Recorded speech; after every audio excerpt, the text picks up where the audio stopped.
Jeremiah Johnson wasn't just a Western. It was a survival story filmed in brutal conditions that tested the cast and crew. Robert Redford worked through freezing storms. The studio fought the production at every turn, and the real man behind the legend lived an even wilder life than the script suggested.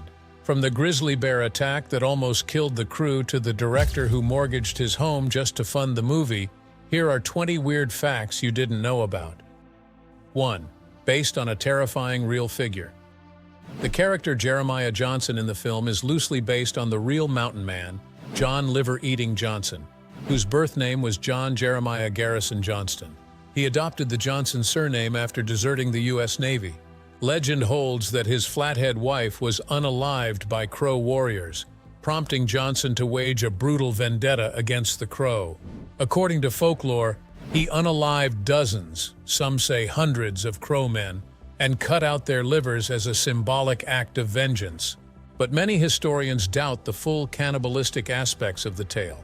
The most likely explanation is that he pretended to eat a liver as a psychological tactic. Over time, Johnson even made peace with the Crow Nation. Although the film sanitizes his more savage reputation, his gruesome legend, which is rooted in myth and oral tradition, endures as one of the more terrifying stories of the American frontier. Even as the movie is based on a real person, the director focused on realism, even using wild animals. 2. Using a real grizzly bear. During the filming of Jeremiah Johnson, the production used a real grizzly bear to bring authenticity to the tense cabin scene. Actor Robert Redford later revealed how dangerous it got. During a chase shot, the bear became overly excited when the camera malfunctioned, and Redford had to sprint away and climb a tree to escape. The decision to work with a live bear showed just how dedicated Sydney Pollack was to making the movie realistic. But using wild animals in the movie came with real risk. This wasn't a gentle film prop. The bear's unpredictable behavior left him genuinely frightened. The presence of a real grizzly contributed to some of the film's most nerve-wracking moments. Using an actual bear instead of a trained prop or animatronic gave the danger on screen a real edge and also made the acting even more realistic. Pollack went further in his realism by casting Native Americans. 3. Native American roles were cast with actual indigenous people. In Jeremiah Johnson, the filmmakers made a deliberate effort to cast and consult with real Native Americans, which was unusually respectful for its time. The Flathead tribe played a direct role. The Flathead technical advisor, John Arley, worked on the production and coached Del Bolton, who played Swan, in cultural accuracy. Aside from her, the film included actual Native American background actors and extras, especially from northern Utah, enhancing the authenticity of the tribal scenes. The Crow characters were also portrayed with more nuance than the typical Westerners. The film avoided all the usual stereotypes and instead presented complex relationships, cycles of violence, and mutual respect. The choice to involve indigenous actors and even a consultant shows that the filmmaker was committed to cultural realism. It makes it less like a fantasy story and more like something realistic. But it wasn't so easy to bring this movie to life, and there were many creative conflicts that changed the script multiple times. 4. Creative conflicts changed the original version. During early development, Jeremiah Johnson was set to be a very different film. Clint Eastwood and Lee Marvin were both considered to play Johnson, with Sam Peckinpah attached as the director. But tensions ran high. Peckinpah and Eastwood clashed because of their strong personalities and creative visions, causing Peckinpah to drop out of the project. Eastwood then moved on to make Dirty Harry instead. With that version of the film collapsing, Warner Brothers pivoted. They offered the screenplay by John Milius to Robert Redford, who enthusiastically signed on. Redford reached out to his longtime collaborator Sydney Pollack to direct. What began as a rough-edged, possibly violent Western under Peckinpah became a more meditative, character-driven survival story. Imagine if there weren't any creative conflicts. What would the movie have been like? Well, it was a good idea to give the movie to Redford and Pollack as they put their all into it, even auditioning over 200 people for Swan. 5. Casting Swan involved auditions with 200 people. Casting the role of Swan, Jeremiah's Flathead wife, was a rigorous process. The production auditioned 200 Native American women over 3 months. Despite this extensive search, the part ultimately went to Del Bolton, who was not Native American. Bolton initially came in for a different role, but after being spotted by the casting director and participating in the UCLA School of Theater Arts Hugh O'Brien Awards, she was invited to interview for Swan. While her casting was controversial given the number of Indigenous women who tried out, she delivered a performance marked by quiet dignity. The choice reflects broader tensions in Hollywood at the time. On one hand, there was an attempt to present a more authentic Native American character, but the industry still depended on non-Native actors for the main characters. Even if Swan's portrayal was respectful, many still criticized this decision. Many strange decisions were made when making this movie, one of which is the film's soundtrack that was made by people you won't expect. 6. The film's soundtrack was created by unknown actors. The haunting and deeply atmospheric soundtrack of Jeremiah Johnson wasn't written by a high-profile composer, but by Tim McIntyre and John Rubinstein, two young actors who weren't even known for their musical work. Rubinstein was the son of a famed pianist Arthur Rubinstein, and McIntyre, a singer-songwriter, submitted a simple audition tape to director Pollack, and that earned them the job.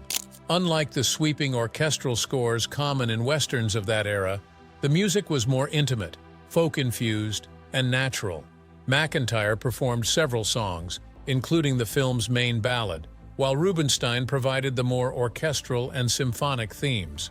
The collaboration led to a pretty powerful soundtrack that matches the film's themes of solitude, survival, and the wilderness. At first, some in the studio resisted. They thought the music was too simple and repetitive, but Pollack stood by it, and the audience later came to love the melody of the movie. Although they couldn't put too much money into the music, the art director poured his all into finding the best landscapes. 7. The art director drove thousands of miles to scour landscapes. For Jeremiah Johnson, the filmmakers were very committed to choosing real wilderness settings. The film's art director, Ted Hayworth, drove over 26,000 miles scouting the rugged terrain of Utah to find the perfect spots for shooting. Thanks to his exhaustive location hunt, the production ended up filming in nearly 100 different locations across Utah, including iconic natural sites like Mount Timpanogos, the Wasatch Cache National Forest, the Uinta National Forest, Snow Canyon State Park, and Zion National Park. The massive effort wasn't just for show. Those wild landscapes became very important in the storytelling. The remote, varied terrain added both visual beauty and narrative weight to Jeremiah's journey as he was isolated and surviving. But when filming in beautiful scenes like these, they had to carefully take perfect first takes. 8. Scenes in pristine snow required perfect first takes. During the filming of Jeremiah Johnson, the snowy mountain locations posed a huge challenge. Whenever the crew shot scenes in fresh, pristine snow, there was essentially no chance for a second take. Any footprints or disturbances in the snow would be obvious on camera, so production had to be precise and deliberate. Pollack and Redford knew how unforgiving the conditions were, but with their limited budget and tight schedules, they couldn't afford to redo the scenes. Pollack later admitted that the weather was also too bad, derailing the shoot. They rarely shot more than a single take per setup. The crew also used snowmobiles just to ensure they could survive and move gear in the brutal snow.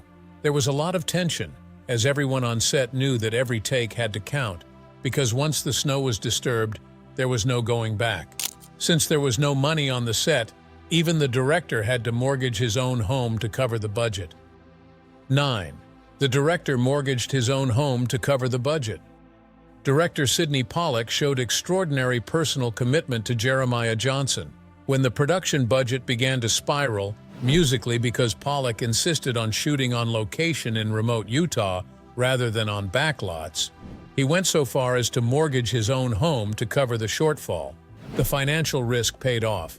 He maintained creative control and kept the film's vision intact. But even after filming wrapped, his work was far from over. The post-production phase lasted 7.5 months, which is a long editing period. Pollack later described the film as being made as much in the editing room as it was in the shooting. He didn't mind risking his own money to make the movie, and it eventually succeeded. Although the director had to face a lot of trouble, the actors weren't exempted, as they almost ended up with hypothermia. 10. Actors faced hypothermia. The production of Jeremiah Johnson was notoriously cold. They filmed in remote Utah mountains in winter, where the conditions were harsh and freezing. Pollack himself said that it was too cold to take second takes. The cast experienced extreme cold and had 7 cases of frostbite because of the dangerously low temperatures.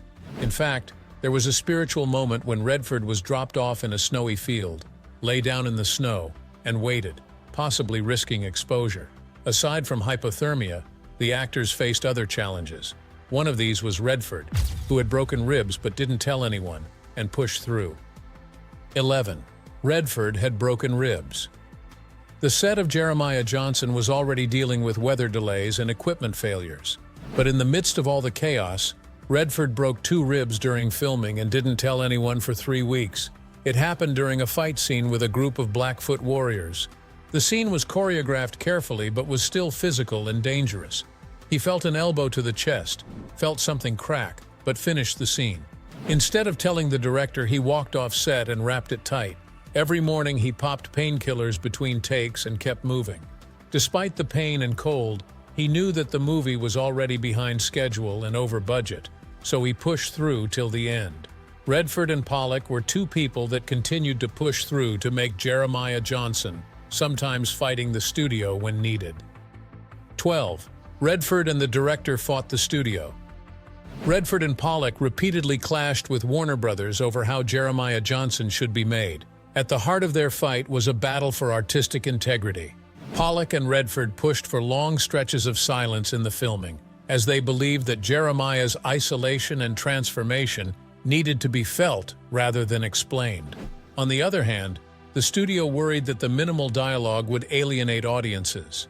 They proposed using voiceovers, ADR, or reshoots to fill in the gaps, but Pollack refused, saying that silence was important to the movie. Warner Brothers also pressured them to change the score, wanting something more orchestral and grandiose. But Pollack defended the music composed by McIntyre and John Rubinstein, saying that it captured the loneliness and rawness of the wilderness. Surprisingly, even with how much Redford was fighting for authenticity in the movie, he wasn't the first choice. 13. Redford wasn't the first choice. Robert Redford wasn't the studio's original pick to play Jeremiah Johnson. The role was first envisioned for Lee Marvin and later Clint Eastwood, which would have given the film a grittier, more rugged tone. But the first 2 options didn't work out, and Warner Brothers decided to invite Robert Redford instead. While Redford was often seen as a matinee idol instead of a hard-bitten mountain man, his involvement in the movie helped to reshape the film into a more introspective, character-driven story. Redford was very dedicated to making Jeremiah Johnson along with Pollack and did everything based on authenticity. 14. Filmmaking based on authenticity. From the very start, Jeremiah Johnson was deeply committed to realism. Pollack insisted that the movie should be shot on location instead of on studio backlots. The production used about 100 real sites across Utah, including Zion National Park, the Wasatch Cache National Forest, and Mount Timpanogos. The harsh wilderness wasn't a backdrop, but it shaped the film's texture. The crew endured freezing temperatures, blizzards, and rugged terrain. Pollack and Redford argued that these real conditions were important to capturing the emotional truth of a man living in isolation. Dialogue is minimal. With the long stretches of silence, viewers could feel Jeremiah's solitude, his internal transformation, and his connection with the land. Survival skills are portrayed as raw and practical, like making fire, setting traps, and building shelter. Even the cinematography emphasizes nature's dominance, with wide, natural light shots that highlight both the beauty and brutality of the mountains. This grounded, immersive approach gives Jeremiah Johnson a lot of authenticity. In fact, many of the scenes were unscripted, allowing for raw emotions. 15. Key scenes were unscripted. In Jeremiah Johnson, there were several moments that weren't scripted. They came out of real interaction, improvisation, and the actors' immersion in their roles. One of the most significant examples is the mentorship between Johnson and Bear Claw, played by Will Geer. Instead of just reciting lines, Geer brought real wilderness wisdom and trapping techniques to the set, improvising much of his dialogue. The conversations were organic and more like two mountain men trading hard-earned knowledge. Another powerful unscripted moment happens during the final Snow Valley scene, where Jeremiah and Bearclaw exchange a quiet, contemplative farewell. The silence, the breathing, and the look on Redford's face were raw, unforced, and deeply human.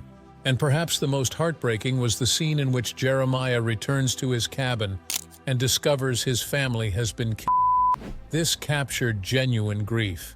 Redford's reaction, with the slump, quiver, and shock, felt unguarded. These unscripted and emotionally charged moments made the movie even more realistic. It deeply portrayed the feelings of solitude, loss, and survival. But not all the scenes made it to the final movie. One of the major subplots was cut out despite all the effort it took to film it. 16. A major cavalry subplot was cut out. In Jeremiah Johnson, an early version of the story included a significant subplot involving a U.S. cavalry unit. Johnson agrees to guide a stranded platoon of soldiers through the mountains to rescue settlers. During this mission, they cross a sacred Crow burial ground, creating moral tension and foreshadowing tragic consequences. Even if they shot the scene fully, Pollock ultimately cut this sequence because he believed that it distracted from the film's core, which is Jeremiah's personal journey of grief, isolation, and inner transformation. While the scene was conceptually powerful, Pollock felt like it made the movie more political than intimate. In the version that survived, the theme of conflict still lingers. The cavalry's presence is referenced, and Johnson's guilt is what drives the emotional climax. But by removing the full cavalry subplot, Pollock kept the film focused on Jeremiah's internal struggle. Interestingly, the Jeremiah in the movie is way too soft compared to the real character. 17. The movie softened the real person's character. The film Jeremiah Johnson tones down the brutality of the real John liver-eating Johnson. While the legend portrays him as a terrifying frontier warrior who hunted Crow Indians and allegedly ate their livers, many of these stories were myths. Historically, Johnson was a massive, physically formidable man. Reports describe him as about 6'2" and weighing roughly 240 pounds. He was a brawler feared by both settlers and native tribes. But in the movie, Redford's portrayal is leaner and quieter, showing that the movie depended on introspection. Pollock and the film's writers chose not to fully depict Johnson's more savage legends, especially not the cannibalistic aspects, saying that an accurate portrayal would be unwatchable. They instead focused on his internal journey in the wilderness, portraying his grief, isolation, and survival. Further softening Johnson's character, Pollock relied on natural light during shooting, although one might say it was also because their production team was broke. 18. Pollock relied on natural light. Pollock leaned heavily into natural light to capture the rugged realism of Jeremiah Johnson. Instead of elaborate stage lighting rigs, his crew worked from sunrise to sunset, pushing to film scenes using only the light that the mountains naturally provided. Cinematographer Duke Callahan embraced this challenge, crafting shots that feel organic and unforced. The result is a visual style that avoids artificial gloss. Instead, we see the play of light and shadow exactly as it would appear in a remote wilderness. Some of the most striking scenes, like Redford walking through a snowstorm, were shot in barely enough light. Pollock and his crew even planned certain takes around the sun's exact position, because they couldn't rely on generators or large lighting rigs in the remote locations. But after all the stress of filming, Pollock found himself editing for up to 7 months. 19. Editing took a long time. The editing of Jeremiah Johnson took 7.5 months, which is unusually long for a film of its time. Even Sidney Pollock said that the movie was made as much in the editing room as it was in the shooting, because post-production was very important to the final film. Much of the film's structure was built on rhythms and moods rather than a clear linear narrative. Pollock described early edits as consisting of big shots of a guy walking his horse through the snow, saying they were so sparse that even daily screenings, dailies, could lull people to sleep. The extended editing process allowed Pollock and his editor, Thomas Stanford, to shape the film's meditative tone, smoothing transitions between moments of action and quiet introspection. This slow, deliberate editing helped Jeremiah Johnson achieve its signature contemplative pace, making the film feel more like an emotional journey through the wilderness than a typical Western. 20. The film's iconic final moment was debated but became a powerful ending. Surprisingly, many people didn't agree to the finale of the movie, but it ended up being something powerful. The ending is one of its most memorable and emotionally layered moments. Pollack at first wanted a darker finale, like Jeremiah freezing to death in the mountains, but Redford wanted a more ambitious conclusion that felt more open-ended. In the final version, Jeremiah paints his shirt red, a crow warrior, in a silent, snow-covered valley. Instead of raising his rifle, Jeremiah returns the crow warrior's open-hand salute, which was a gesture of respect rather than victory. Pollack freezes the frame on this salute, blending it with the closing lyrics, and some folks say he's up there still, turning Johnson into a mythic figure. The conclusion is now considered powerful because it didn't tie off the story neatly. Jeremiah Johnson went through ups and downs during the filming, from the grizzly bear attacking actors and the main character who pulled through with broken ribs, to the conflicts between the director and studio and the low budget. Which of these facts left you shocked? Let us know your thoughts in the comments. So thanks for watching this video, and we will see you in the next one.